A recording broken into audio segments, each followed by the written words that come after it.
The opinions expressed on the Rush Limbaugh program do not necessarily reflect those of WABC Radio or its management. And now, here's Rush Limbaugh. By the way, that's a gutless disclaimer. The views expressed by the host of this show ought to become federal law, and the station and sponsors ought to heartily endorse them. That's him. That's Rush Limbaugh. Passed away today at 70 years old. That was Rush in the early days. So it was around 1990, I think, in the flagship station in New York City. And man, how familiar is that voice? What a talent! What a powerhouse! This guy was just. What do you say? What do you say? So I discovered Rush when he first started. I was with my dad in the car, and we were a big talk radio family. So I always had the radio on growing up, and listening to WRKO and WHDH and all. These are Boston stations, WBZ, which is a clear channel station. So if you're in the other part of the country, you might know BZ. But when Rush came on in '88, I was with my dad in the car, and we thought, who is this guy? This blustery big guy. Always talking about how great he was on all the stations and this. And I thought, this is flim flam. This is just like Morton Downey Jr. except on the air. Which, of course, he was. He took over for Morton Downey Jr., and Morton Downey Jr. moved from Sacramento radio over to TV for his short-lived, huge hit TV show. Rush moved into Morton Downey Jr.'s place in Sacramento, and then the EIB network started and all that stuff started. So I loved listening to Rush. And in this, I've talked to 5 guys here, big radio giants in New England here on this episode. Alice she's here with me, but she wasn't in the whole the Rush wave that happened, but she's going to be doing the video stuff. And I've got to say, Limbaugh he changed everything. The show was so big and loud and had so many elements and its own sounds and own stingers and liners and all of the cuts that he would get, these audio cuts that he would get from all over the place. And his dissection and he set people on the course of learning to scrutinize the media and learning to use your own filter when it comes to things that are happening in the media. He knew he was so ahead of the curve on that. And I remember when I first heard him talking about the mainstream media and this and that and the drive-by media and what they do. I thought, what is he talking about? Tom Brokaw and Peter Jennings and Dan Rather, they seem like very nice guys. They're handsome, well-educated sounding men. Why would they possibly be lying to me? And Limbaugh did such an effective job on so many of us in training us to be discerning and to vet every source and every premise that was out there. He was just incredible. And since then, what I'm saying now is so redundant to what you're about to hear as well, because I repeat myself. Today was since Rush died, I've reached out to some folks that I've known in radio, and I just wanted their take on the impact that Rush had and what he meant. And so we've got a good a lineup here. It's we start out with VB, who's Doug Gowdy, who was Howie Carr's producer for years, then went on to TV and then his own thing, and now he's a New York host in New York. And after VB, Todd Feinburg, who's at WTIC in Hartford, Connecticut. And then from Todd, we go to Howie Carr, who's syndicated, but you can get it. He's in WRKO in Boston as well. And then after Howie, I talked to Gerry Callahan and Kirk Minihane. And so these are Gerry and Kirk, of course, were until a couple of years ago on WEEI, the huge powerhouse morning show, maybe the best morning show that has been in the airwaves. It was really a hell of a show. It was too good to last, of course, which plays into everything we're talking about here. But for me, just listening to Rush and how fun his show was, and being a very young man, there was a time when I was just 19 years old, and my brother lived in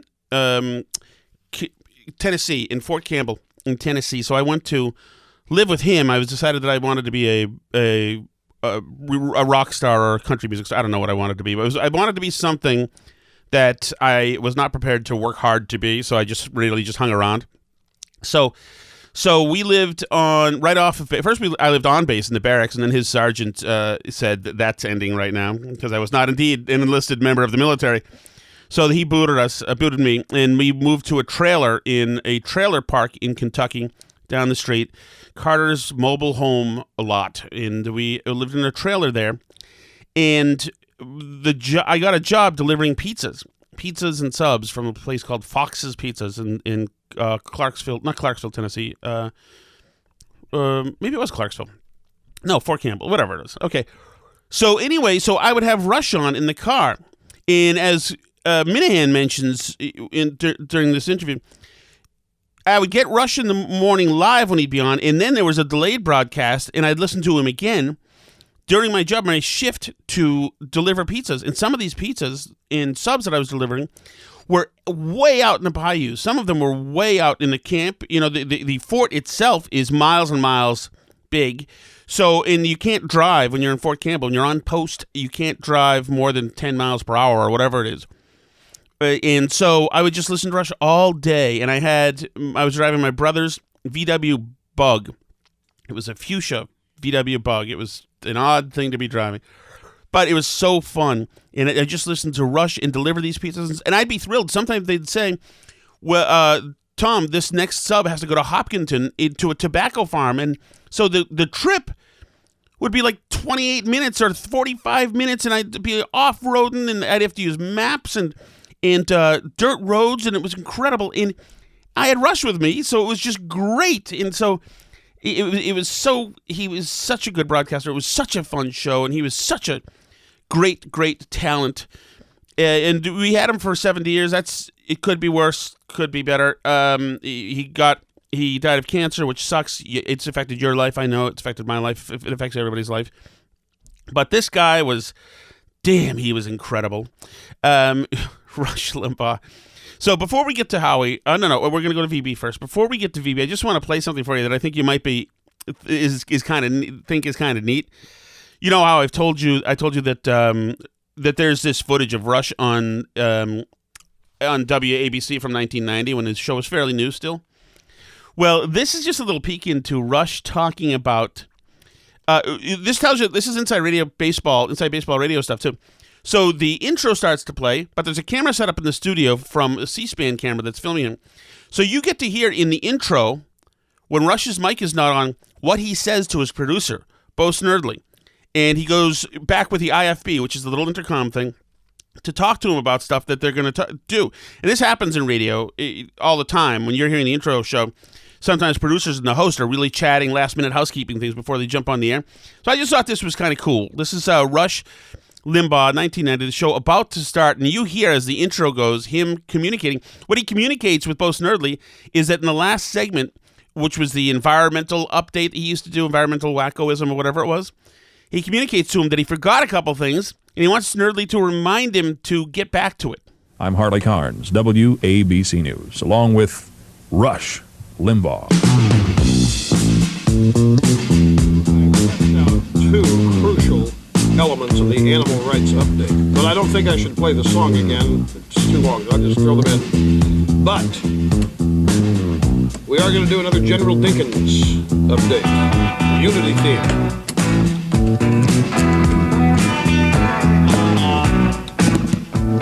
Greetings once again, ladies and gentlemen, all across the fruited plain. Welcome back. WABC News Talk Radio 770 in New York. Rush Limbaugh with yet another excursion into broadcast excellence. Even though the lines are jammed, and they always are, the phone numbers to reach us, 201-489-WABC. That's for New Jersey residents. From anywhere else, dial 212-563. Thought that was kind of cool. All right, let's get right to it here. We got a lot to talk about, the impact of the great Rush Limbaugh. This is VB Doug Gowdy. All right, back with a friend of the Burn Barrel podcast, my personal friend, as a matter of fact, Doug VB Gowdy, and Doug was with RKO forever, and now is at in Albany at News Radio 810 and 103.1 WGY as part of the Doug and Kelly show. And so I guess we both come to this Rush thing kind of similar. Neither of us knew him. You certainly worked at the station that ran his syndication. And were you a talk radio fan when he came onto the scene? I just was getting in when he was starting to get big. I started at HDH radio in Boston before it merged with RKO in 91, and Rush had just gotten syndicated, I think, in 88 or 89, and he was just exploding. And he actually came to HDH several times to broadcast there for several days at a time. I once got him water, Shattuck. I never met him, but I got, hey, new guy, go get water for the guy. And I had to run and get him a bottle of water. I knew a lot of people that knew him and knew him fairly well. And it's just amazing. Like, this is one of those things where you kind of knew it was coming at some point, but still it's like, wow, you think about what he did and what he accomplished and how he changed an industry, and how there's been a lot of imitators, but no one's ever been able to replicate it. Not even close. Yeah, I can barely think of somebody who's not somewhat derivative of Rush, certainly nationally. Hannity is absolutely the Rush template. You know, and anybody, the guys who had the short stints, Oliver North when he was doing it, the guy from even Hugh Hewitt. I mean, these people, Rush is part of all of it. And you can tell, actually, which people listened to Rush in the beginning, because the Rush of 1989, it was different than the Rush of 2 years ago. You know, remember, first of all, it was rife with comedy bits. He was having a lot of fun. It was a very funny show at the beginning, with the environmental updates and the feminist stuff, and et cetera. And you know, in some of that stuff seemed to fall by the wayside in recent years. But the show came out like gangbusters. This guy was cocky. He was like, he would brag about himself and how the fact that they were, you know, we're up to 326 stations, 327, 328. I mean, Jesus, it was just like, what a tour de force. You think about how many guys, you know, radio's all imitation. There's no original ideas or whatever. But how many guys across the country owe so much to Rush and followed what he did. Again, when I got started at HDH, one of Rush's big targets was Ted Kennedy. And he used to get after him mercilessly. And, you know, when I ultimately ended up on the show that I was a part of in Boston for a long time, we certainly, you know, ran with that, and that was sort of the guidepost of how you could do this sort of stuff. Before him, man, that stuff didn't go on like that. And you know, it's crazy, but the left, they've tried for years to be who's our left Rush, and they never could. They've tried a number of people, but it's never worked on radio. He was a unique guy, you know, ups and downs, controversies, you know, all sorts of stuff swirling around him, but he survived it all. He prospered through it all.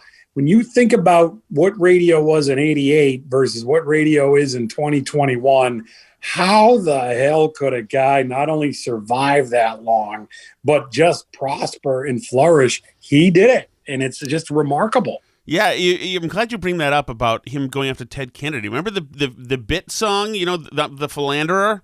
Openly made fun of his philandering, called him the swimmer. You know, all humor around Mary Jo Kopechne, which in a lot of circles at that point was still not cool. I mean, Howie Carr obviously was doing it, and that was shocking too. The stuff that obviously, and this is true of any of us, right? But, you know, what you did when you started versus where you are today, but you had it right. He was a very different show then, but that's a testament to the guy. Look, you got to change. You got to change with the times, because the times are changing. And I mean, if you could tell 1988 Rush, you know, wait till you see what the world and the country is in 2020, he would have gone like, you're joking, right? And if you told 2020 Rush what he was doing in 1988, he would be like, there ain't no way you could do that sort of stuff. But again, he was so big, he was so powerful, and he was so good that he was able to navigate all those changes. And I wouldn't say come through it unscathed, but he was, like they all say about the French Revolution, what did you do? I survived. Rush was more than that. I mean, he not only survived through each of these stages and changes, but he flourished in every one of them. I mean, to to this day, Shattuck, he is still like the icon after all that time and all the political change, societal change, cultural change. He's still the number one guy. That's remarkable. Yeah. And he was an inventor or originator of the template of what a conservative has in his universe. For Rush was on media bias long before it was a mainstream everyday thing. And he had thousands of cuts. He had all these cuts, at a time when you used to have to roll on TV live, and it was on once. So to put on the radar of conservatives media bias is just remarkable. Hang on one second there, VV. You're getting a pizza order, Shattuck, I think. It's also at a time when, like, we talk about the media bias he put on the radar and the map of people, conservatives, which is something that once you start looking for it, like Rush was pointing out every day, you never stop noticing it. You start to build a muscle of noticing that media bias. And also, he was one of the, because I think he came out it was 88, right? When he came to HDH, when he was out of Sacramento. So he started immediately cementing the legacy of Ronald Reagan and created the Reagan way as also the template for conservatives. And that undoubtedly educated young Republicans who are now seasoned Republicans and office holders everywhere. I mean, he really supercharged the Republican Party. There's a couple of guys, there's so much influence he had, Shattuck, as you well know, but one of the things that he did, there was always a certain level for politicians where they got there and their interest in participating in talk radio would sort of fade, and you'd only get them during an election or really towards the end of an election, whatever. Presidential candidates who you never were getting were like, I got to be on with him. I remember George W. Bush going on there, and they didn't love each other, actually. And there was a lot of conflict as to what kind of Republican George W. Bush was and where the country was and what direction we were heading in and all that sort of stuff. But he knew, I got to go on, Rush, and I got to be on that show or else. And that was a thing that he had that other people don't have. He just created such a huge following. He was so influential. You had no choice. And if you were on the wrong side, man, you were going to pay a price. If he decided that you were one of the guys he didn't like, you can go down the list of Democratic politicians that incurred a wrath. It wasn't just Ted Kennedy, Dianne Feinstein for a long time, but it wasn't just politicians too. There were judges in Boston, you well remember, he used to do impressions of, and he used to mock mercilessly. And that was no fun place to be if you were on the receiving of that, believe it. Yeah, man, what a force this guy was. And also, of course, he drew the ire of national media. He was lampooned. Al Franken wrote a book all about him. Rush Limbaugh was a big fat liar. I mean, this guy was just the absolute lightning rod for conservatives. But he never, like we've talked about, other than coming clean about, maybe disparaging Sandra Fluke or his drug abuse, he never took a step back. I mean, he never softened, really. Do you remember his TV show? Yeah, yes, and the ties. I think I might have had one. I remember when that TV show happened, though, we were like, how is this going to go? It did go. He pulled that off. That was way before you had... That was when, news and TV news, there was very little commentary, period. There was a clear delineation of what TV was versus what radio was. When Stern did his thing on the E! Network, that was one thing, but that was almost entirely entertainment. Rush's thing was a different thing. What is this thing at, I think it was at midnight or 11:30, a half-hour show, and nobody thought that was going to work, but it did. It did, and he wasn't telegenic necessarily. He was a bigger fella. But he had such a good time in that show, and I mean, it's not. It makes sense that he came on the heels of Morton Downey Jr. Because whatever magic that Sacramento station had, where Morton Downey Jr. was the first guy and then Rush was the second guy.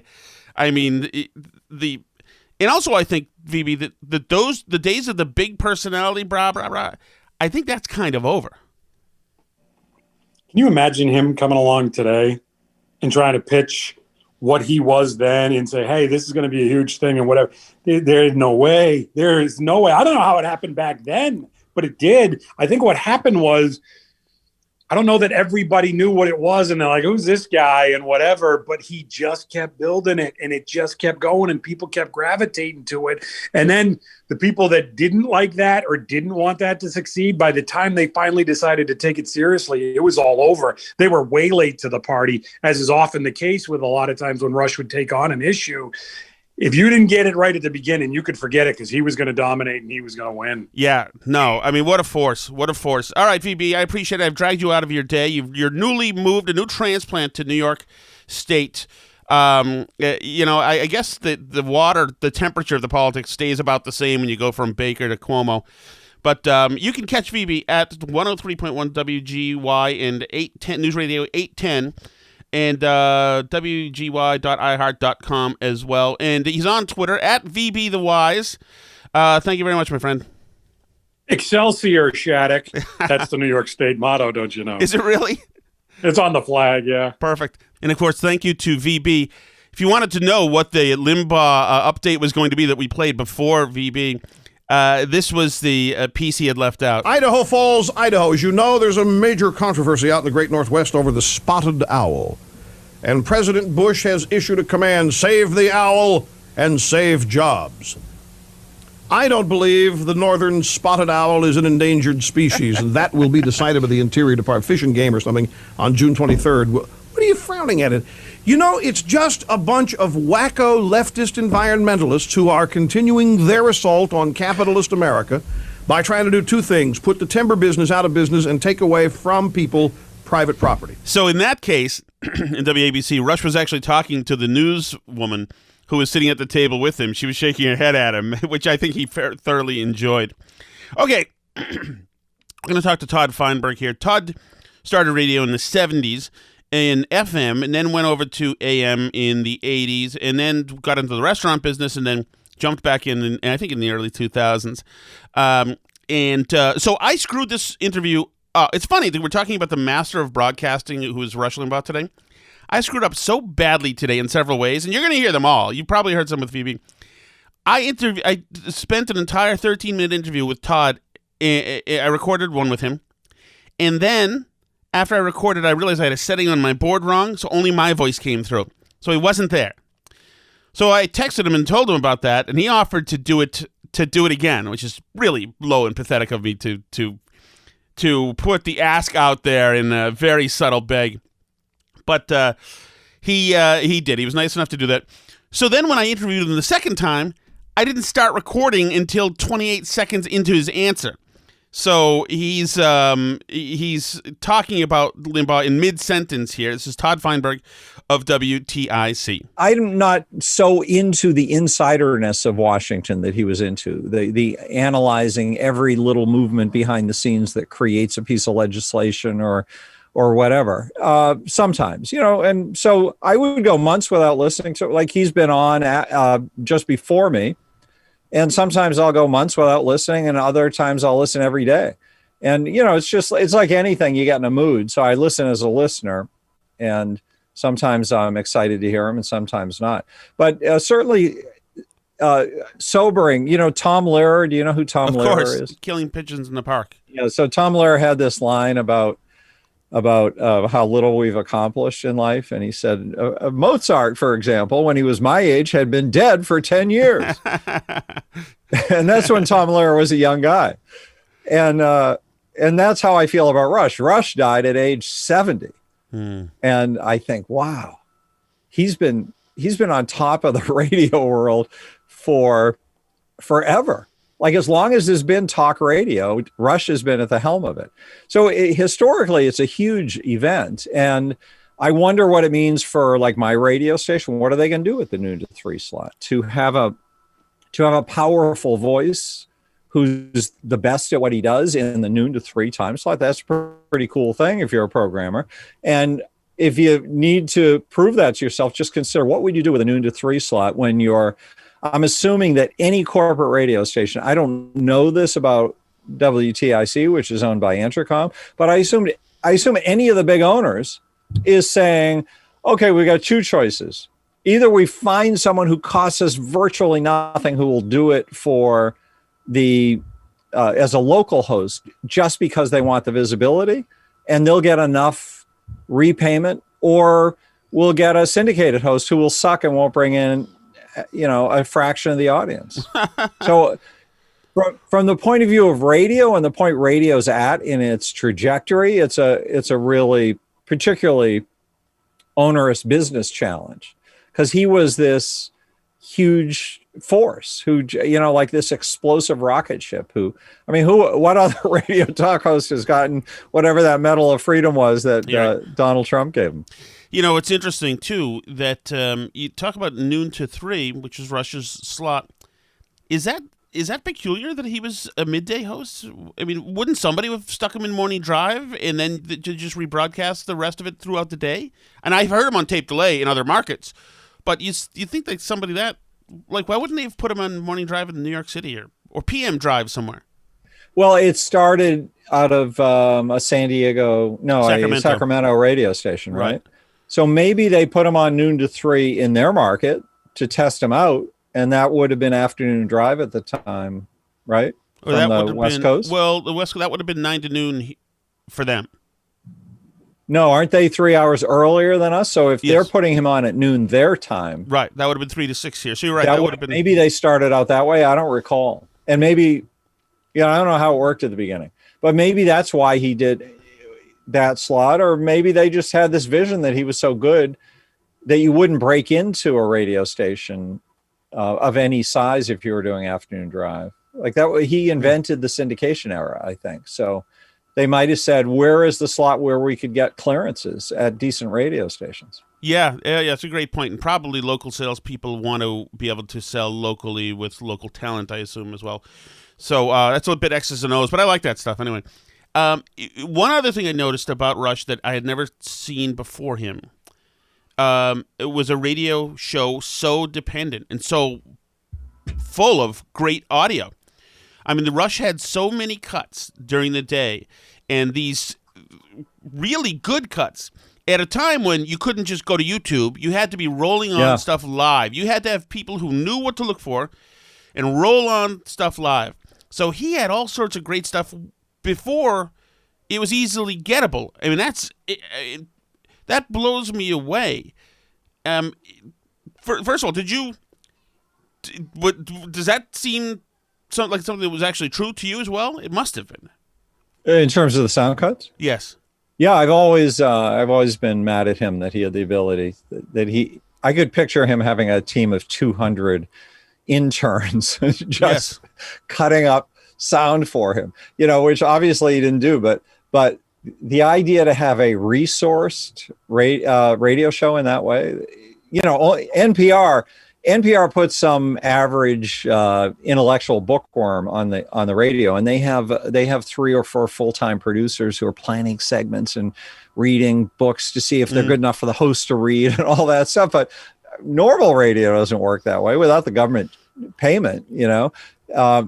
We're basically on our own in this business. Yeah, in a lot of those cuts that he played, and I remember I've worked on radio shows where people would just roll on Rush to grab the cuts. Actually, back at RKO, we did it too. A lot of those cuts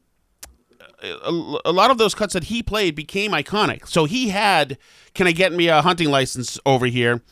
before anybody did. Which became that's the John Kerry thing where he walks into the store and is that what that shot was where he was carrying the gun in 2004? I don't know if he was carrying a gun in there, but it was somewhere in Pennsylvania, I'm pretty sure. Because there was a shot of him walking around with a rifle. I'm not surprised. He was a great outdoors person, as you remember, as he called himself back then. Anything to win an election. So later on, Rush got away from bits, and he got away from... He had all these big produced bits and environmental reports and all this stuff, and in his segments as well, and he became more of a monologue host. Does that happen because you're simply bored of your trappings, or is that a matter of challenging yourself as a host? I don't know what it was with him. I think that was his preference. I'll bet he did the bits because that's what he thought. They conceived a radio show and they probably thought bits were a good thing before they realized, and maybe before he realized, you have to come into your own in any kind of performance, whatever it is. You have to find where your sweet spot is. I likened it for the first time. I was interviewing somebody for a producer position, and I was saying, your challenge, and he was telling me about a podcast he does, and I'm saying that the challenge is to find that part of yourself that works best in the medium that you're in.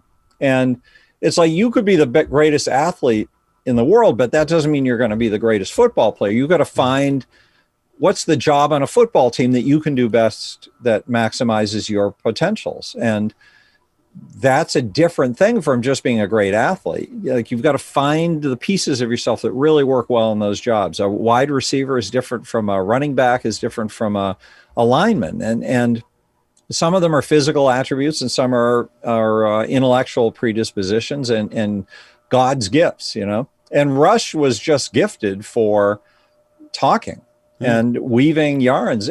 But the biggest part of it to me is the preparation. My image of him is that he sat there all day watching TV, taking phone calls, reading newspapers, like full-time funnels of information, just, like big conduits hooked up to his brain with information rolling in all day. So before I let you go, Todd, and thank you very much for the second interview today, the only one. This one's better. I like it. Maybe we should go for a third. Yes. Let me know if you screwed it up again. This guy had a huge audience. At any given time, half the country hated Rush Limbaugh. He was impervious to it. He didn't seem to have a nervous breakdown along the way. He got addicted to painkillers through a back injury.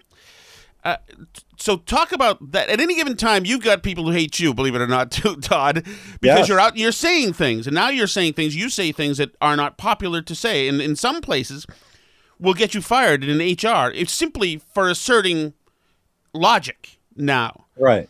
So logic is dangerous. Yes. Do you feel it? Do you feel that energy out there when you walk out the door? Pressure?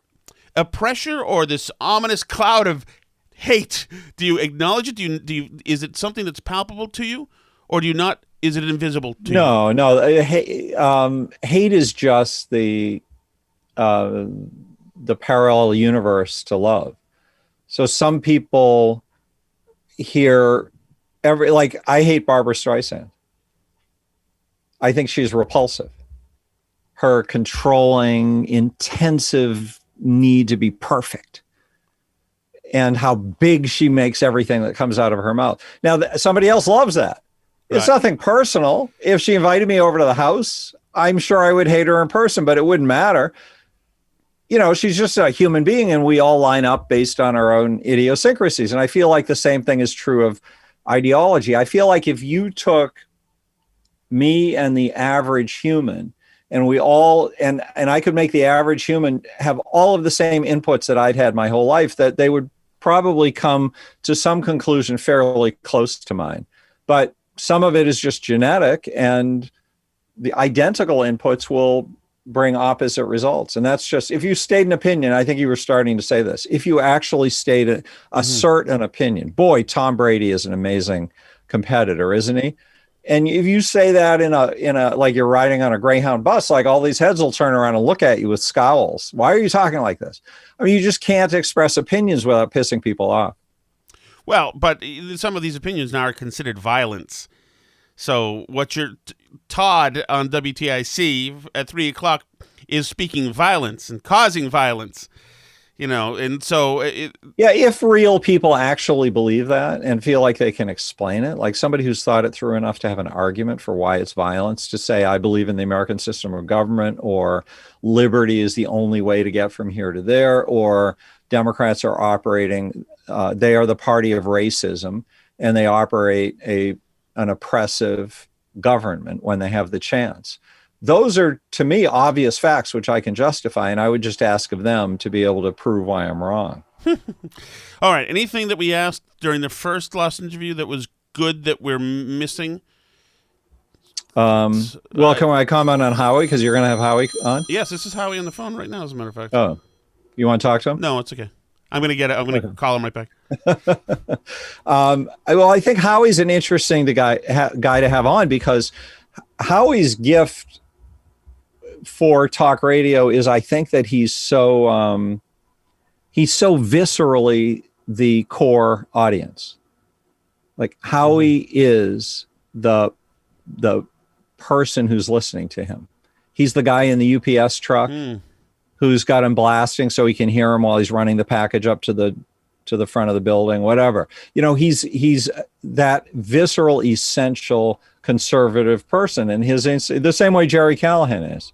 Right. So if Gerry Callahan or Howie Carr are going on the air saying those knee-jerk conservative things, they're being totally sincere. I don't know that Rush was being totally sincere when he said those things. I think he was sculpting his message to satisfy his audience in certain circumstances.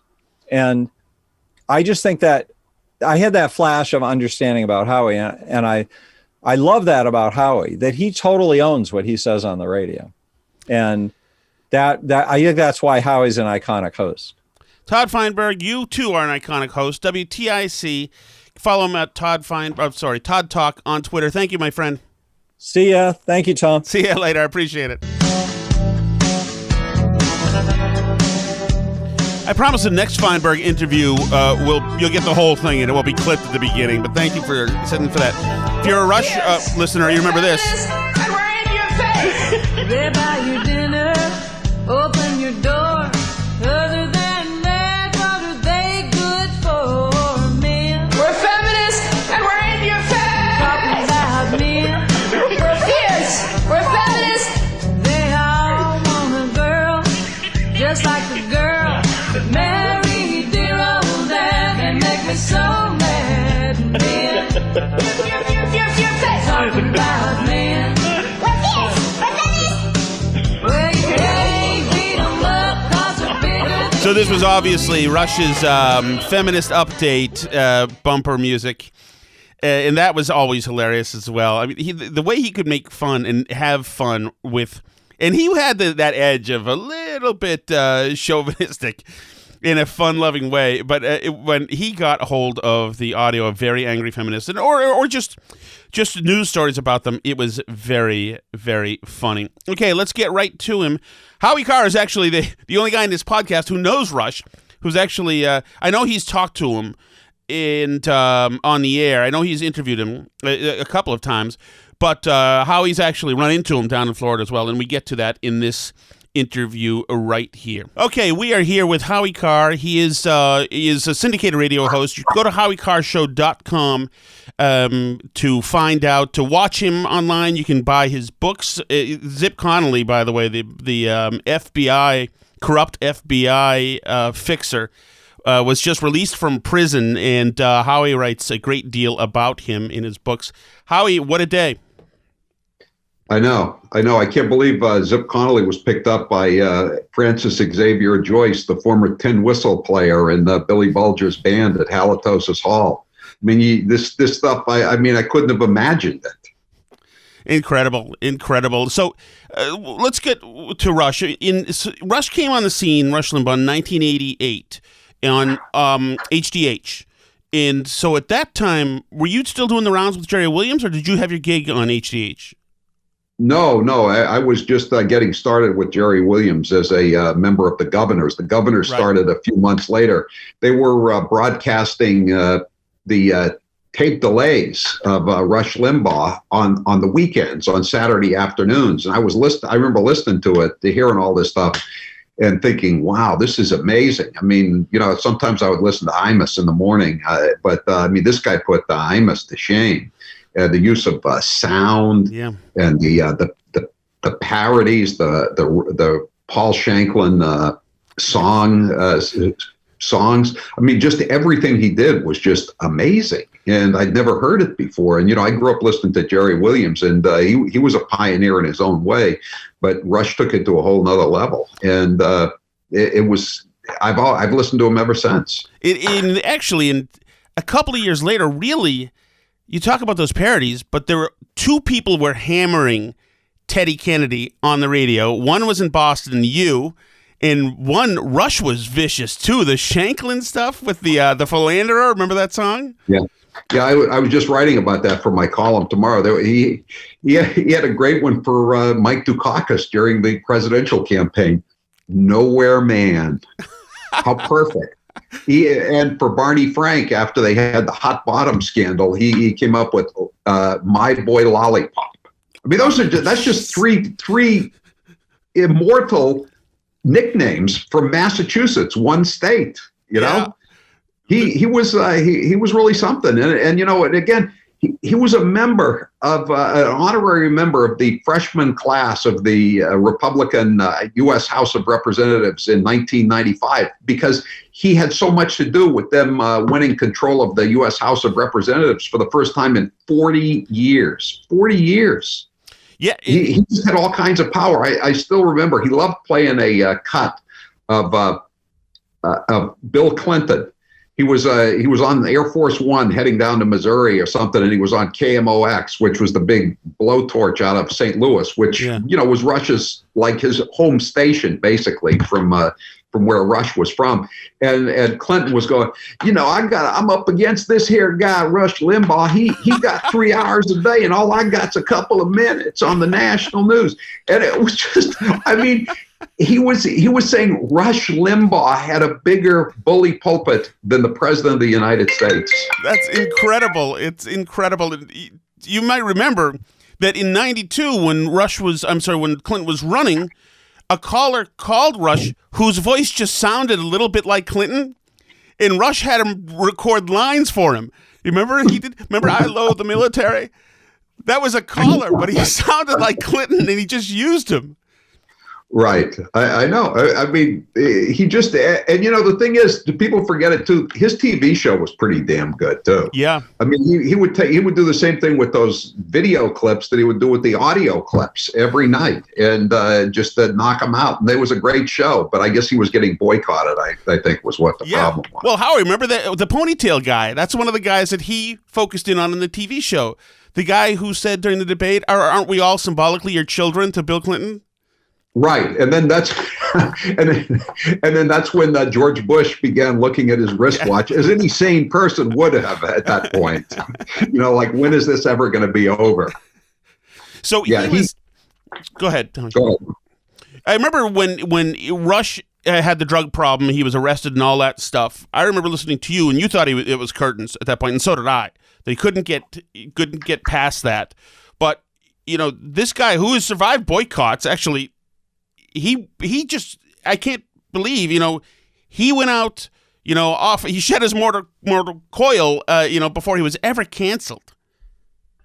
Yeah, I mean, look, he survived boycotts. He survived the drug problem. He survived tax persecution in New York City. Remember that? I mean, they wanted him to keep paying taxes. They accused him of being an income tax evader, even though he'd long since moved down to Florida. I mean, and he was always a very good-natured guy, you know. I mean, it wasn't like you saw him around town a lot, but you know, he stayed to himself. But he had his little studio on Royal Palm Way. He would drive in there in the late morning and do the show, and then go back and play golf. And he had a great life. And it's just a shame that he never really got to enjoy any kind of reduced work schedule and you know, got to enjoy this fantastic weather we have down here. It's just a nice lifestyle. I forgot that he was in the neighborhood there. What were your interactions with him like? I only, you know what, I ran into him one time at a restaurant. That's the only time I ever saw him. You know, he didn't hang out. He got married at the Breakers, which is in walking distance of me, and my father used to work there. But I wasn't invited to the wedding. You may remember Elton John sang there. I think he was paid $1 million. And I think he played I think he used to play at some of the golf courses, maybe some of Trump's golf courses. But he wasn't like a guy who was social, and especially after he lost his hearing, because you know, once he really did a great job. He must have had one of the best court reporter types in the country, because it was like he could still hear the calls. He could even hear the inflections. But when he was in public, and especially in a crowded restaurant, if you're deaf, you just can't pick up anything. It's just a blare. And yet somehow, you'd see him out there. The couple times I saw him, he'd have the big earpieces in to listen. But he was always a very sociable guy. He was always, he would take time to talk to you. He never just brushed people aside like some do. Before I let you go, Howie, you've got your show to do. I consider you guys kind of similar in the sense that even people who despise Howie Carr and might despise Rush still listen, because on your show, you're having a good time. And Rush used to have a hell of a good time. It was laughing, having fun, even when the world's falling apart. One, do you agree? And two, is that something that's necessary to be in this business as long as you have? I think so. I mean, if you're not having a good time, the audience is not having a good time. And if they're not having a good time, they're going to hit the button and get out. So whatever mood you're in, inside, you have to put on a happy face. And the thing about it is, radio is just such an immediate medium. You could turn it on a dime. If something happens, you don't have to scramble a TV crew to get out there. You don't have to, wait for the papers to roll off the presses. You can just go like that. And I think Rush loved it. And Rush came out of the 60s. He's a little older than me, but it was the same thing. We were driving around at night listening to AM stations, the big stations all over the country. I'm sure in Missouri, I know he could pick up WLS, CKLW, WCFL in Chicago. Those were top 40 stations. Here in the East, it would be WABC, and then later WRKO in Boston. And, we had this love of radio that unfortunately I don't think a lot of people have now, that people that are coming up. It's just because the technology has changed so much. But he loved it, and he appreciated his opportunities. I think he thought he was out of it. And when he was working as a PR guy for the Kansas City Royals, the baseball team, and when he got lucky enough to come back in, he wasn't going to blow his chance to make a name for himself, and he certainly made the most of his opportunities. Wow. So, Howie, thanks so much. So you're going to be wall-to-wall Rush, or are you going to do some Zip Connolly as well, or? Well, we'll do some Zip Connolly, and there was a town hall meeting last night with Joe Biden, in which he explained why blacks and Hispanics aren't getting as many vaccinations as white people. He also embraced the Chinese government's policy. I would love to have had Rush explain how Donald Trump would have been treated had he said what Joe Biden said last night, among many things Joe Biden said last night. Absolutely. People should tune in. It's HowieCarr.com, and follow him on Twitter as well. Howie, thank you so much. Really appreciate it. Thank you, Tom. So here's just a piece of that bit on Ted Kennedy called The Philanderer. Oh, well, I'm the type of guy who will never settle down. Where pretty girls are, well, you know that I'm around. I kiss 'em and I love 'em, 'cause to me they're all the same. I get so gosh darn hammered, I don't even know their names. 'Cause I'm a philanderer, yes, a philanderer. I sleep around. Well, my views are on the left, got a bimbo on the right. Only God'll know where I'll be passing out tonight. And if you want to ask me which girl I love the best, I'll tear open my shirt, got Mother Rosie on my chest. 'Cause I'm a philanderer, yes, a philanderer. I sleep around. There are so many of those. If I can find a show link, maybe I'll be able to throw one in the show notes. But, of course, Any Hugo, you guys who listen to Rush, you know all that stuff. When he went after Teddy Kennedy at that time, that's when I think, even though my dad was friendly with Ted Kennedy, they had worked together and stuff. But man, that was so irreverent and so hilarious at the same time. It was just wonderful. All right, so thank you to Howie. I got to speak to Gerry Callahan as well today. Thank you to Gerry for that. Let's go right to it. All right, I am glad to be talking for the second time today to Gerry Callahan. You know Gerry, the king of sports morning radio in Boston for a couple of decades. Follow Gerry at Gerry Callahan. Follow the Gerry. You should subscribe to the Gerry Callahan podcast. Follow that on Twitter too. That's at Callahan Podcast. And Gerry has been a long-time radio guy. Obviously, it's a historic day for broadcast, certainly talk radio. Gerry, let me just ask you: when did Rush first come on your radar? A good question, Shattuck. I was. I'll give you a quick story about when I don't know if it was the first time, but I was aware of Rush, but hadn't really been listening. And I was at the Patriots covering a New England Patriots practice in their real dark days. I think it had to be like 1990. Rod Rust and Fred Smerlas is on the team. Fred Smerlas, local legend, Buffalo Bills Pro Bowler, should be in the Hall of Fame. And I'm looking for Fred Smerlas for a story. I'm asking someone, do you know where Fred is? He says, yeah, he's out in the parking lot. He was in the parking lot. Yeah, he's out there. There's a few other teammates out there.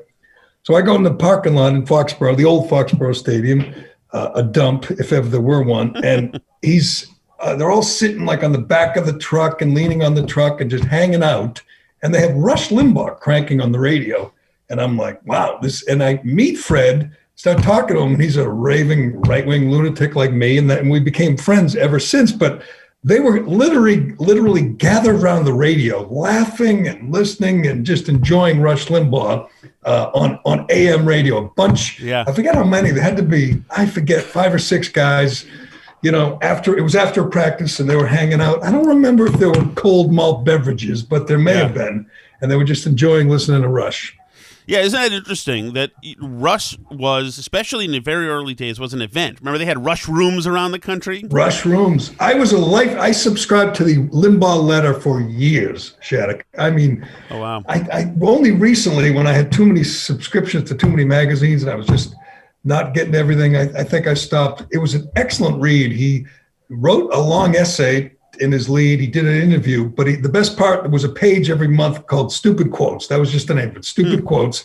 And it invariably included John Kerry, Ted Kennedy, Hillary Clinton, Bill Clinton, James Carville, all the usual suspects. But he would just compile all the stupid things they said. And I would get my Limbaugh letter in the mail and then just open up the Stupid Quotes and laugh out loud. It was, here's what he was. Here's where young people or new people don't understand is he was something so different. Now, if Rush came along now, you'd say, boy, he's good, but he's acting like everybody else. Things. Yes. He says the same things as Mark Levin or John Hannity or Howie Carr or Gerry Callahan or Tom Shattuck. You'd say there's nothing really outrageous or revolutionary or innovative about what he's saying, but there was nothing like him. And there had never been anything like him. And I'll tell you what, he's still today, there aren't many people who can do 3 hours a day, 5 days a week, no guests or very few guests, some phone calls, but he didn't have to take phone calls. He could literally do a 3-hour monologue every day, 5 days a week, every week. And it was new and funny and edgy and entertaining. There was never, he was the first, and I'm not sure there'll be another one like him. Yeah. And I talked to Howie Carr about this. Rush, especially in the early days when they were doing the bits, and he had all the segments, like the environmental segment and the we're fierce, we're feminists, and we're in your face, all that stuff. Right. It was a talk show, but it was a funny show. It was a comedic show. I mean, you were going there to laugh. He was funny, and I'll tell you what, he was the first, and we talk about this a lot now, you and I do, on taking on the mob and not backing down from the mob. And the mob controls a lot of things right now in the media. We know that. We see it every day. There's guys getting fired. We talked about it this week, the guy Chris Harrison from The Bachelor. And, just every day there's someone else losing the job. The mob comes after you, and it's trouble. He never backed down from the mob. I was talking to somebody a little while ago, a friend of both of ours, and we were talking about Howard Stern. Howard Stern's the biggest sellout in America. I mean, radio, TV, in the media. Howard Stern this week is saying he likes Governor Cuomo, Andrew Cuomo. Friend of his, He doesn't know anything about, the nursing home story. He doesn't really pay attention to that kind of thing. Doesn't know anything about Janice Dean, and he didn't want to get into it. That is embarrassing. This is a sellout who says how much he likes to watch Ellen dance. This is a sellout someone who had Hillary on his show for 2 hours and never asked her a tough question. Rush Limbaugh never did that. He never sold out. Howard Stern sold out. If you have a chance to hear Howard from 25 years ago, you won't believe it. It's a different guy. He wanted to be friends with Hollywood. He wanted to be friends with the beautiful people in New York City and go to Hamilton and wave to whoever, Katie Couric or whoever. And that's Howard now. Rush never had any interest in that. He was true to his ideals until the end. And I tell you that you could see by how many liberals hated him. I mean, that's a badge of honor. They hated him, and they are enjoying this day, and they're tweeting about it and reveling in his misery, his suffering. That's a tribute to him. It really is how much this guy just bothered the hell out of people. And I think the fact that he was having fun just made it even worse for them. They couldn't stand that he was saying these things. So, along the way, even though the progressives hated him, some of them made entreaties to him, and he was always happy to join them. Like, he was on that Marky Post show with John Ritter. He did it was like in 1990. He did Family Guy. I think he did The Simpsons. Oh yeah, right, yeah. So he wasn't like, he didn't wall himself in. He was happy to hang out. He had a sense of humor, and I tell you what, he was ahead of the curve in so many ways. Like, again, challenging the mob. I mean, taking on conventional wisdom. My first tweet was, I grew up in Kennedy country. I went to public schools. I worked in journalism, newspapers, magazines. I went to UMass Amherst. I've been surrounded by liberals and just conventional wisdom my whole formative years. He was the first guy. When I first heard him, it was simple stuff, and I said, "Yeah." I mean, obviously Reagan was, before him in my mind. Reagan was big, but Rush could do it, and I read all his books. I read his newsletter. I listened to his show, and I obviously echoed some of his stole some of his sentiments, because it was simple stuff and small government, less regulation, and more freedom and rugged individualism. And you're sitting there going, no crap. That's it. That's the way it's supposed to be. Yeah. And in fact, one of his books is called The Way It Ought to Be. And you and I are surrounded. We were surrounded by Kennedys and Barney Franks and John Kerrys and now Liz Warrens and Ayanna Presleys. They're the opposite. They believe in big government and dependence on government and don't believe in the individual. They don't believe in the free market. He was the opposite, and it was one guy. It was just one guy for 3 hours a day, and you'd say, why can't more people think like that? You know what? There are more people, but they're in Texas and Oklahoma and Florida, where we are. We were just surrounded by these lunatics that hated everything he stood for. Yeah, and those books, The Way Things Ought to Be and See, I Told You So, were great books. They were a great introduction to conservative thinking, and also very hilarious books. I mean, he was nobody would ever... You know what he earned? He was a great story, a success story. He was, he flunked out of college, or quit college. He'd been married 4 times, had no kids. He had his issues. God knows he was a Oxycontin addict, and that's another thing. The liberals loved that, when he was hooked on drugs and had to go into rehab and all that. He was like a real guy. I mean, he worked for the Kansas City Royals. He used to hang out with George Brett, but he was never a real child of privilege. And I'll tell you one story about what I did one time, Shattuck. I was at Sports Illustrated, and they had this theme that sent out these ideas and these assignments to all the writers and say, we're going to do a story this week or next, whatever, couple weeks, about super big sports fans, celebrity sports fans, celebrities who are just huge sports fans. And the idea was to go watch a game with like a celebrity and see how big a fan he was. Do you have any ideas? And I gave like 3 or 4 ideas. And my first one was Rush Limbaugh. He goes to an NFL game like every week. Yeah. He was a huge Steelers fan. He'd fly, from Florida up to Pittsburgh just to watch games, or he'd fly to wherever the game was just for the day to see a game. And he knew the sport. He could talk about it. ESPN eventually hired him and fired him for nothing. But it was funny because at this point, you don't really know all the editors. You're kind of on your own at Sports Illustrated. And I didn't know, but they just laughed the idea off and just rejected it out of hand because, they're New York liberals and they hated the idea of doing anything but, vilifying or demonizing Rush. And eventually, this is neither here nor there, eventually I got my assignment and it was a pretty cool one. I was supposed to go to Seattle with Freddie Couples and watch football for a Sunday of watching football. And I was all set to go and he canceled on me. He said, I don't want to. So I never did anybody, but my idea was to go to Pittsburgh and hang out with Rush, and they rejected it. And, he talked about this in his books and on the air all the time. He was going after. I don't know if I had heard the term political correctness before Rush came around. Right. There's lots of terms you didn't hear. Lots of terms that it took. I mean, just saying that rugged individualism. Yes. What does that mean? What does that mean? The whole idea of facing adversity and fighting through it. It was like, he reminded you of the American way, American ideals.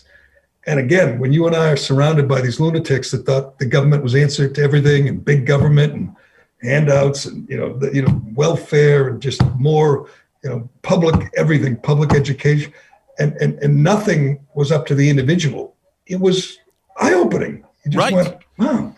And then I didn't realize that's how people thought in other parts of the country. That's how people thought in other businesses, because in our business, everybody was, just a knee-jerk liberal. They were raised that way and they stayed that way, and that's the way it was. And Rush just introduced me and so many others to a whole different world. Can you imagine what a turn ESPN has taken now?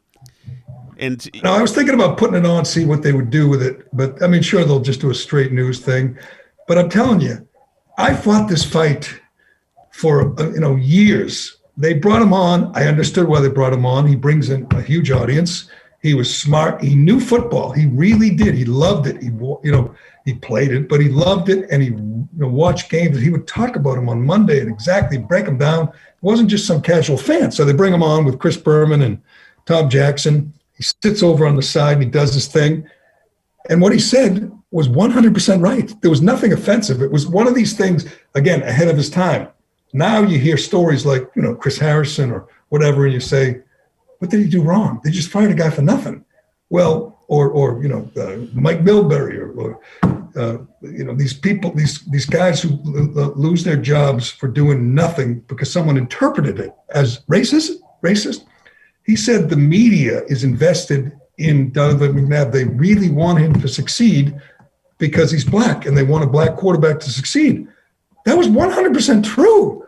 The media wanted him to succeed. It doesn't mean he was good or bad, but you're going to get cheerleading in the press box because the people like Donovan McNabb. And you know what?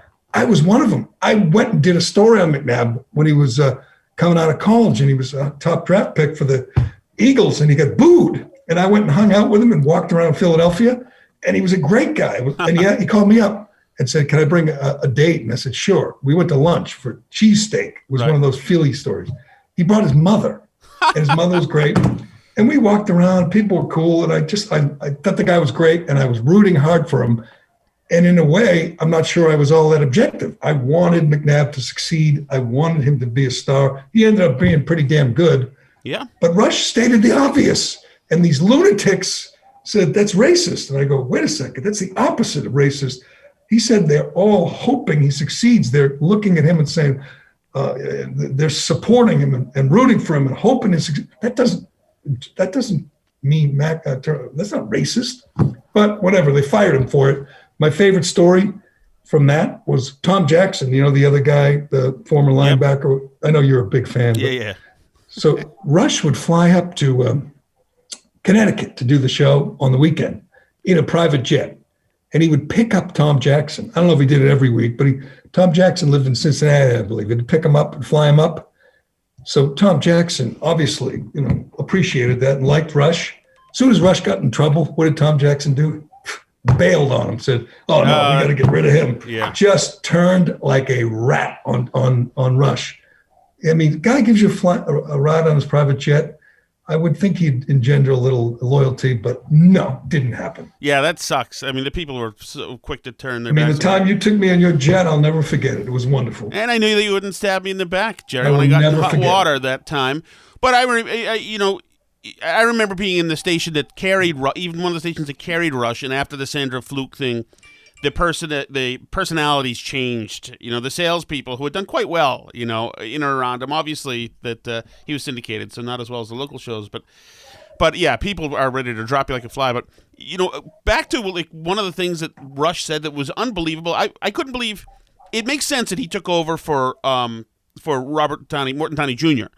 because Morton Downey Jr. was a loud, brash guy, and then Rush came on into HDH in '88, and he was like very self-assured, and he was a self-promoter, and he was loud and brash, but he was ballsy back then, Gerry, because like you were talking about, it was innovative, Tom, and you don't even think of it. The whole, I'm the greatest, bravado, and Howard Stern stole that from him, and so did a number of other people. They brag and they boast. You see it on Twitter. Don't ever doubt me. I'm always right. That's kind of a thing, a shtick. That was Rush's shtick 30 years ago, probably before that. Sacramento, with talent on load from God. Yes, with half my brain. Yes, half my brain tied behind my back to make it fair. All that stuff, that brash, bravado, tongue-in-cheek, cockiness. That millions of people stole that from him. I mean, I don't know. Maybe he stole from someone else, but a lot of what he did, they stole.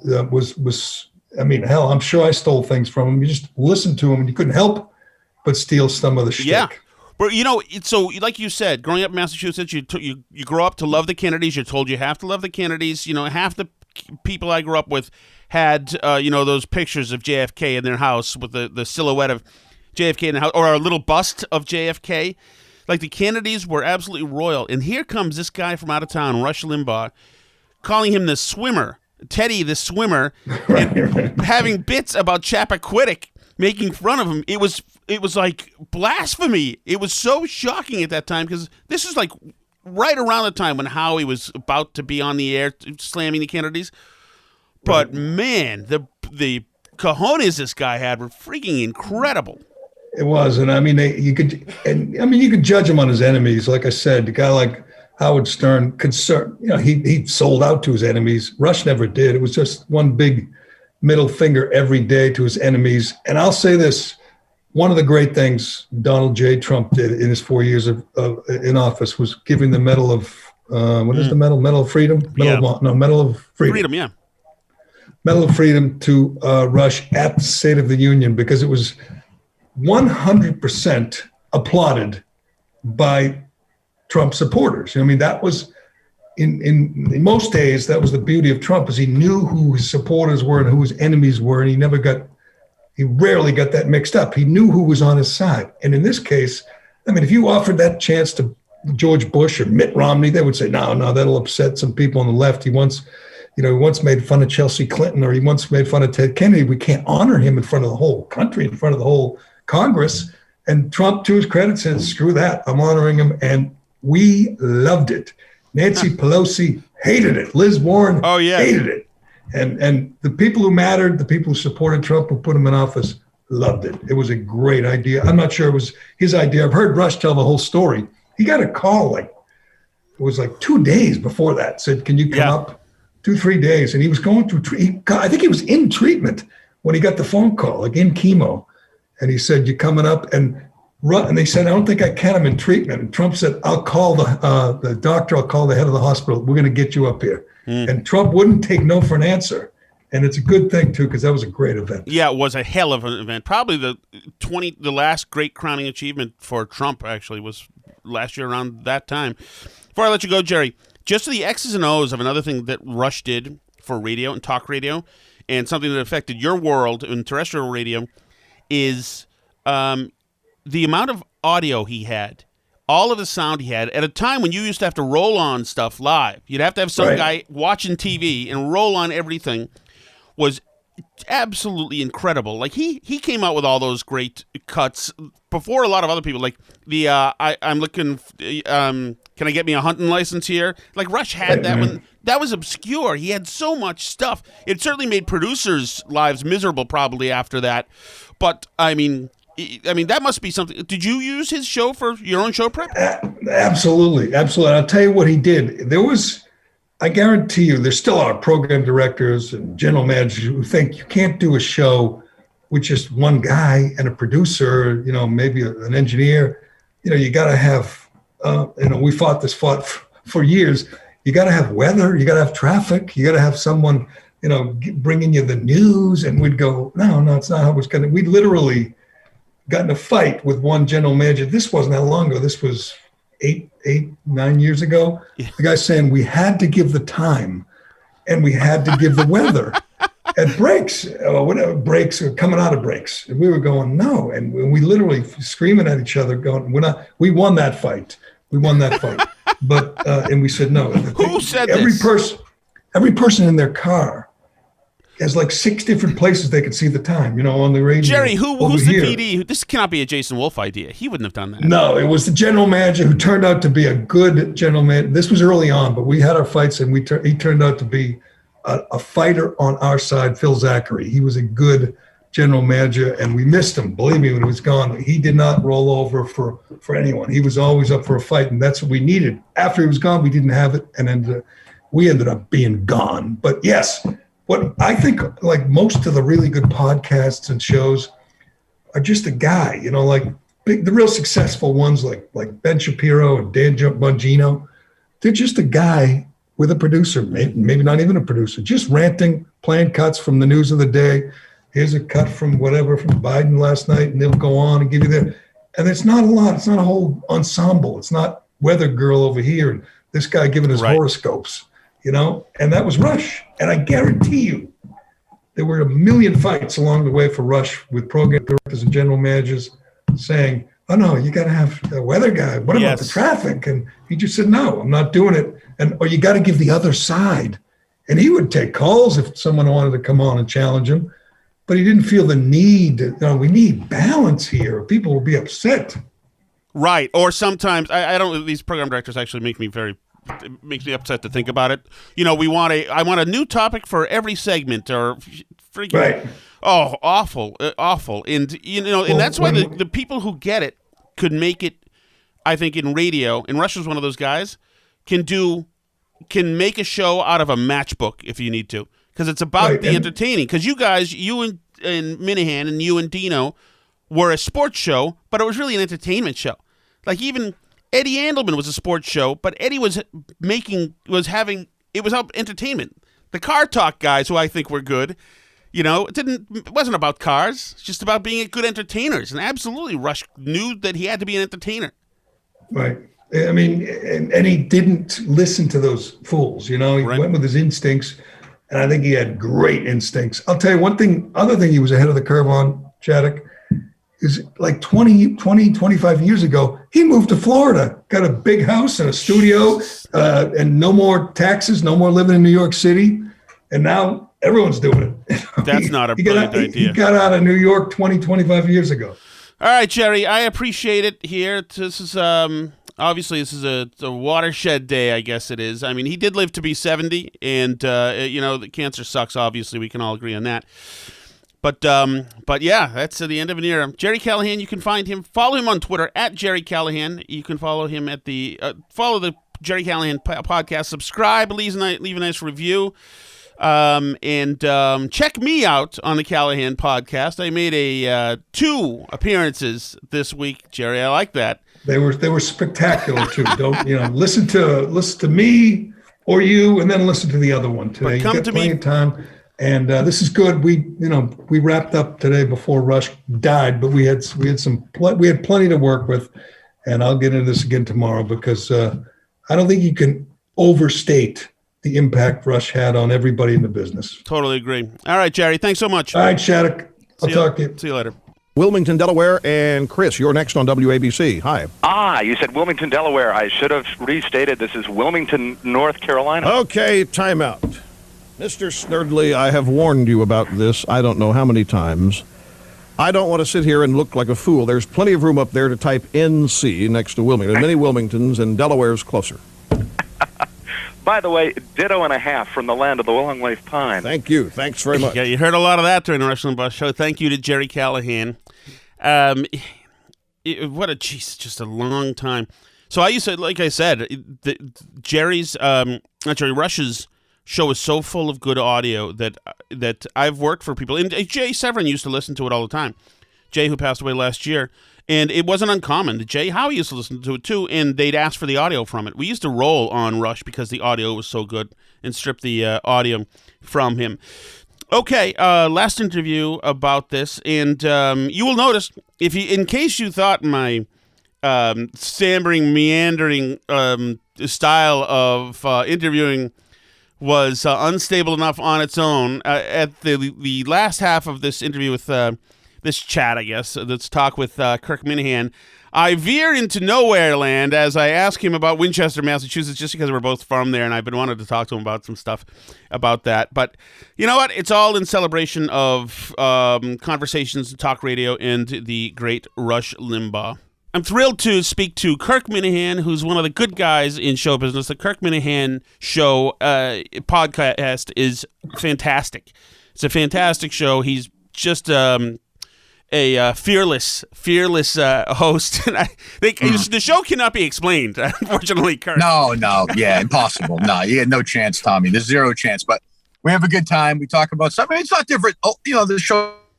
Or we can do some of the same topics. We do it's just this sort of never-ending little. This is the most claustrophobic show in the history of broadcasting, and that's what it is. If you get in the middle of it, it'll just destroy you. So, Rush Limbaugh passed away today, and I've been talking to folks, kind of the biggies in Boston radio, and you can't.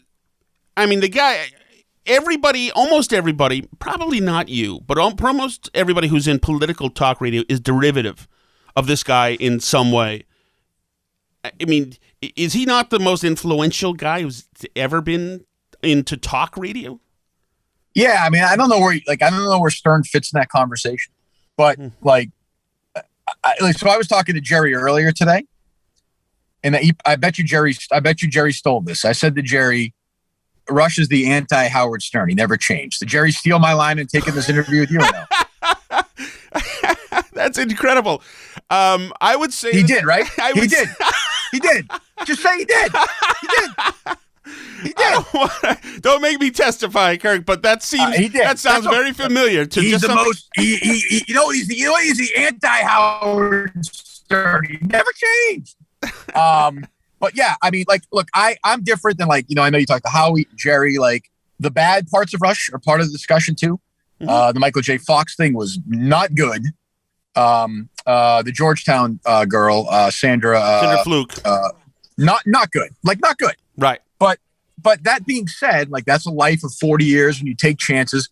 And every day of his career, you know, he was in the middle of it. But what he was, you know, like, I remember driving cross country and the first time I drove cross country, and you would be in the middle of America and you'd hit scan on FM, you'd have nothing. You'd hit scan on AM, whether you were in Oklahoma, North Dakota. I've done this a bunch of times. And you would get like 8 rushes at like 1 o'clock in the afternoon. Like, so when people are like, oh, you know, it's a typical coastal thing where it's like, oh, I don't know anybody who listens to him. Well, great. Everybody in the middle of America listened to the guy for whatever, 25, 30 years. I think you're right. I think he's the most influential, not so much of the influence. I mean, I know he gave birth to the generation of like the Savages and those guys. Hannity's, yeah. But in terms of shaping an American conversation, good or bad, I don't think there's anybody who matches up in the medium to him. I just don't. So you would have been in high school when he hit in 88 or maybe even junior high. Right. But when did you obviously, I assume, being a kid from Winchester with a life, you weren't listening to him then. When did you kind of discover? Yeah, I would say like around like Clinton, sort of, that's when he became, you know, I think that's when Rush, I remember one of the books came out. I forget who wrote the book. It wasn't his book, but it was one of those like hit books, like Hot Air, I think it was called. I read that, 60 Minutes in a Profile. And he became big. And I was always, and I've said this before, like I was not a huge fan of his, but I'm a huge admirer of anyone who can talk for 20, 25 minutes without taking a call, without doing a bit, without having a guest on, and be compelling, whether you like him or not. He was, you know, I think politically predictable, but he was always compelling. You know, I don't know. I mean, of an average Rush show, what percentage of that show was Rush talking? 96%. I mean, there's nobody else like that who's good. I mean, there's plenty of guys who suck, who aren't entertaining, who just drone on, and they're just looking at the. I've done it. I've been there where you're looking at the clock to get to 18 past the hour so you get to a break. He always was, and I listened to him maybe a few months ago. I was like, I've not heard Rush Limbaugh in forever. And like, I didn't agree with a lot of it, but I was entertained and this was at the end, for like 40 minutes. And I was like, this guy, whether you like him or not, whatever, is a damn good broadcaster. I know he was a top 40 guy who fizzled out and found something else, but so what? Like, he found his medium, essentially really invented it. Now, I know people were doing political talk before, put his stamp on it, and it's going to go on now. And there's a new generation of guys who are in their 20s and 30s and women, and that's going to go on forever, whether you like it or not. And I've seen some of these. It is amazing. Like, I'm trying to think of a a left wing equivalent. No one in left wing has ever been successful in radio. No, it's like Tom Hartman. Yeah. I mean, I don't know. There are not too many. Air American, all that crap. But if somebody died with a record worse than Rush's, the obits would be like, just buttery. But with Rush, he's one of those guys where people are like, we can write whatever we want about this guy. When he's dead, he's been dead for 10 minutes. Yeah. And they're just lining up. Rest in Piss was trending. Rest in Piss is trending on Twitter. Just I mean, I get it. Like, that's part of the deal. I don't, and I think the beauty of him is, like, whether you like him or not, he wouldn't care about that. He really wouldn't. Like, he just wouldn't care. No, that brings me to something that he didn't care. He was nationally known, loved by half the country, but frigging hated by the other half because of, he was a conservative. He was all the wrong things. He was fat. He was a Caucasian conservative who later started indulging in golf and cigar. He was like absolutely everybody's picture of the detached, cruel conservative. And he had people, they went after him for the OxyContin thing too. They tried to put the screws to him, and in Florida. But so he had this visceral hatred, this huge cloud of negativity. So when he walked outside of that studio in Florida, New York, he had to deal with that. And so you've had that, obviously. You've had people who just freaking hate you. I've talked to people in radio and who've said. Who asked if I liked the show because they used to like the other station, the other sports station. Right. And I said, yeah, I love Gerry and Kirk. It's great, kind of balls out radio, and the guys put on they leave it all out there. It's awesome. And they would say, I can't believe you like Kirk Minihane. We thought you were a decent guy. Like, what the right. freaking is wrong with people? So how do you handle? I mean, obviously it can get to you. It's gotten to you before. But, I mean, how do you handle knowing that, like, if you walk through Winchester Center right now, there would be, a good half of the people would think, at least on Twitter, there goes that MF-er, Kirk Minihane. Sure. Yeah, and I got people I grew up with who send me messages and like, I can't believe what's happened to you. What's become. Really? I'm but trust me when I tell you, I'm the same person I was, and I'm, I was less mature in middle school. It does affect me, but. I thought about it with Rush because I watched the Michael J. Fox clip today, right? I mean, there's no defense of that clip. It's bad. It's just stupid.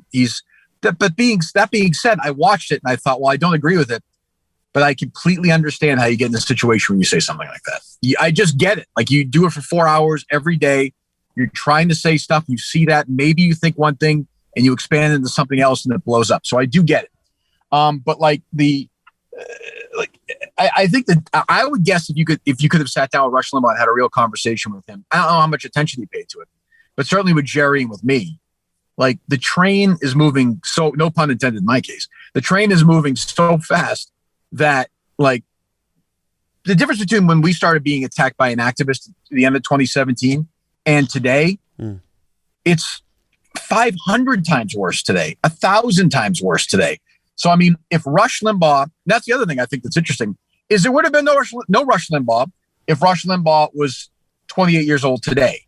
He would not have landed on all those. He just wouldn't have. Now, I know conservative radio has different standards, but his platform, he would have been deplatformed.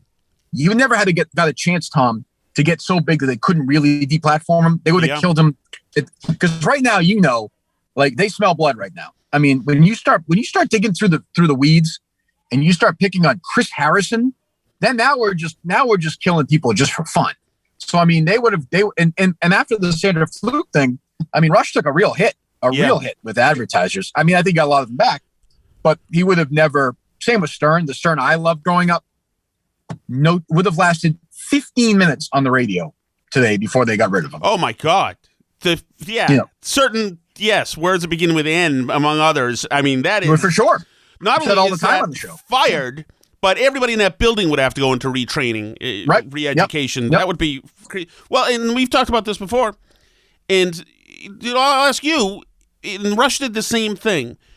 When you were talking a few years ago, during one of your suspensions, you were talking about right before, and it became very obviously that you wouldn't be there the next day, talking about Linda Pizzuti and John Henry and all that crap and whatever. And you know right there, Kirk, that you are freaking on a balance beam.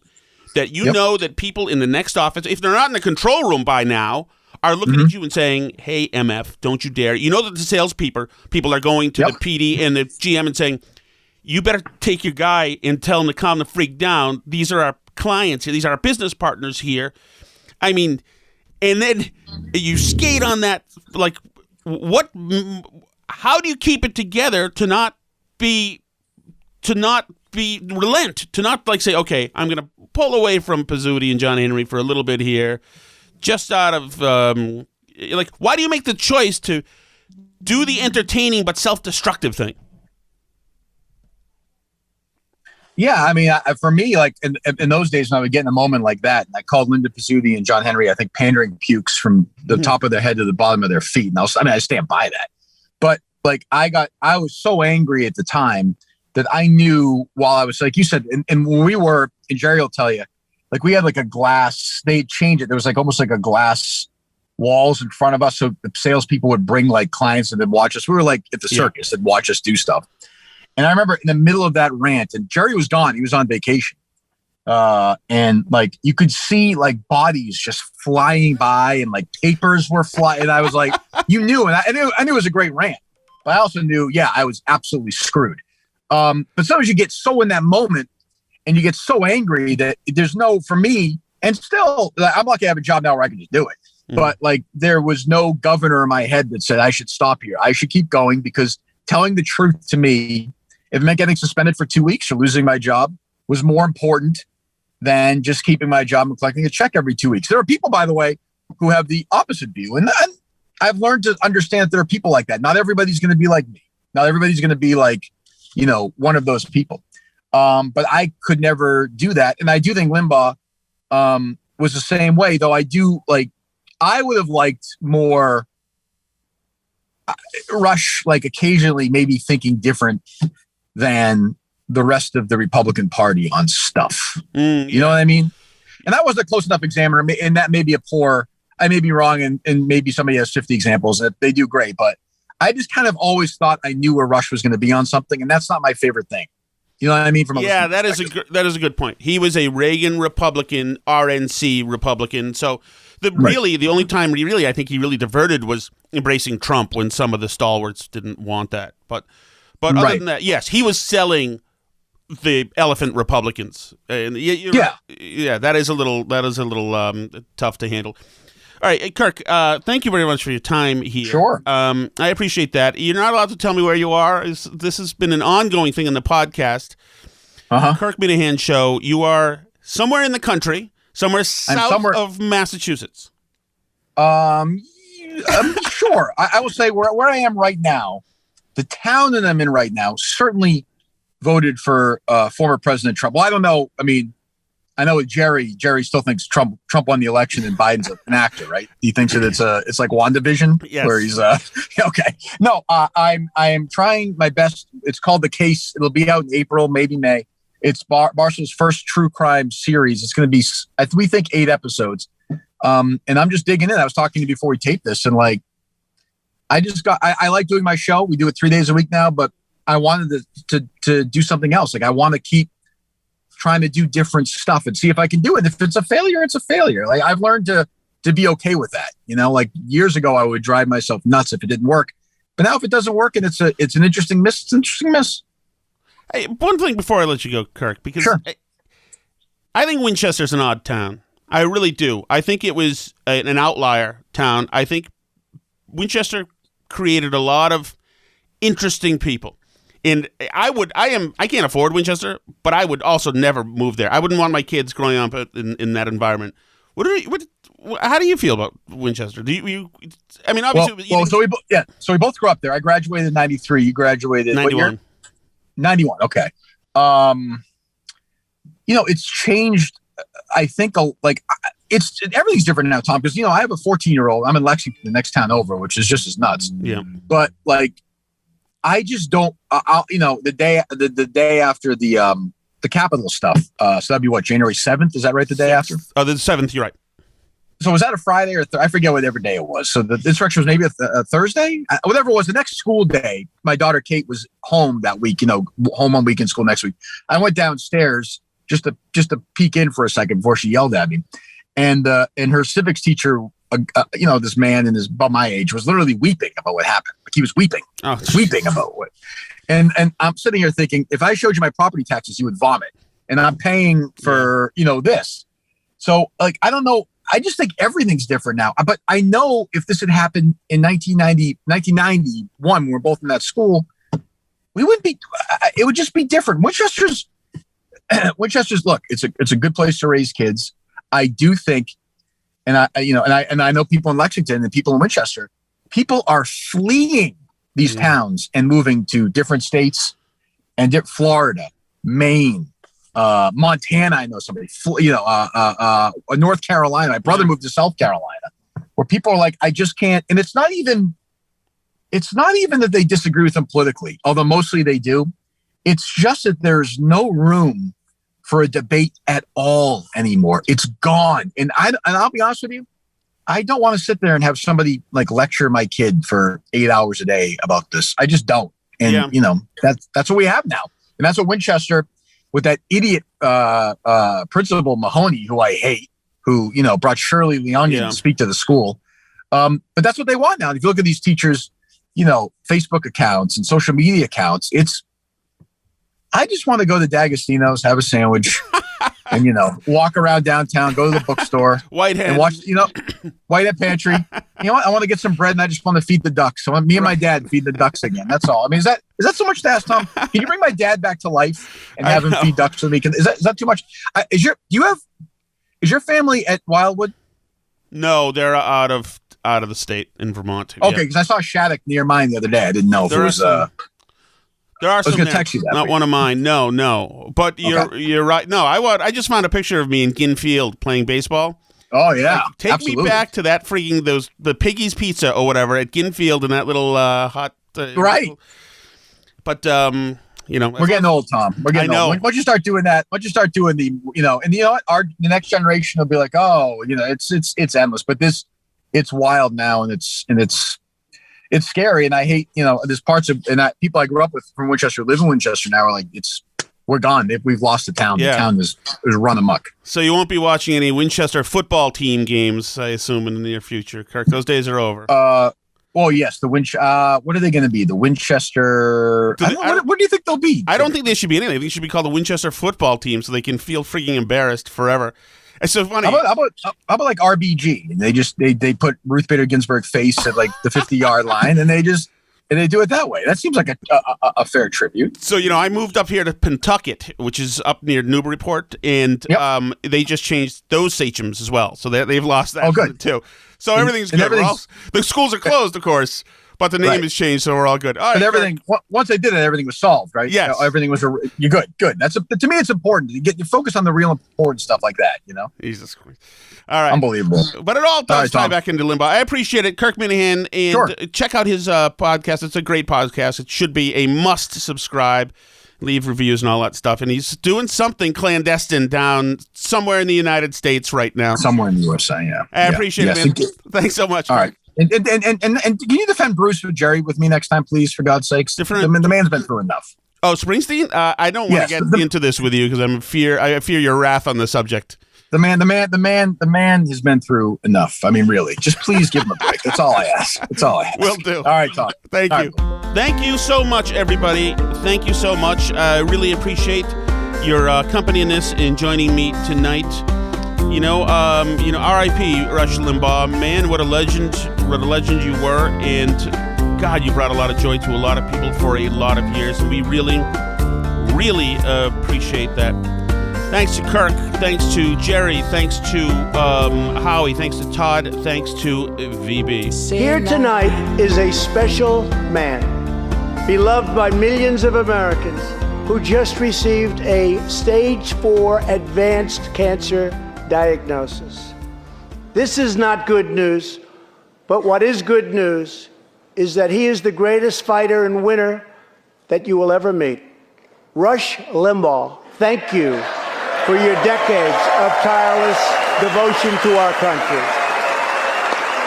In recognition of all that you have done for our nation, the millions of people a day that you speak to and that you inspire, and all of the incredible work that you have done for charity, I am proud to announce tonight that you will be receiving our country's highest civilian honor, the Presidential Medal of Freedom.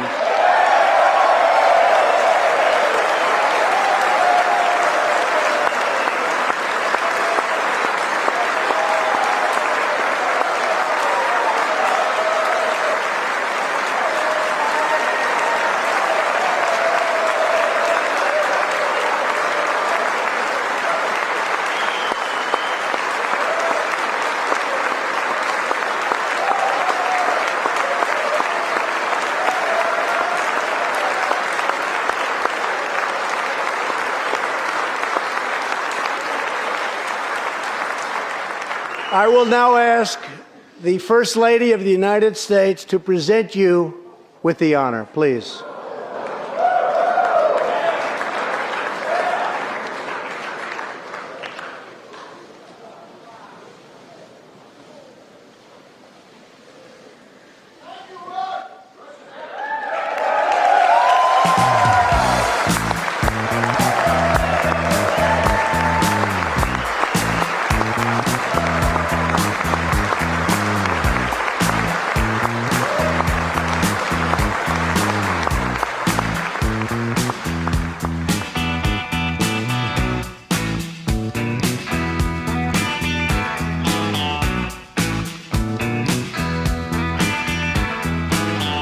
Should have mentioned a bunch of us who were radio producers got to run the board for this, so you'd be hearing this come down the line to the board and hear it reverberate. And what a thrill!